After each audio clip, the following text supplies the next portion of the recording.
திருப்பரங்குன்றத்தில ஒரு பாட்டு படிக்கணும் சண்முகா,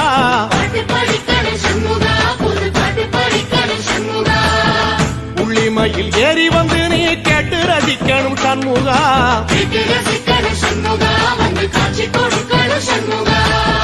திருப்பரங்குன்றத்தில ஒரு பாட்டு படிக்கணும் சண்முகா,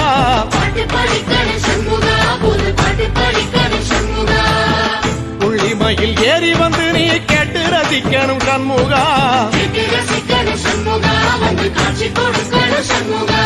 பூபாடமும் பாடுவேன் ஒரு ஆலோலமும் பாடுவேன், கந்த சக்தியும் பாடுவேன்.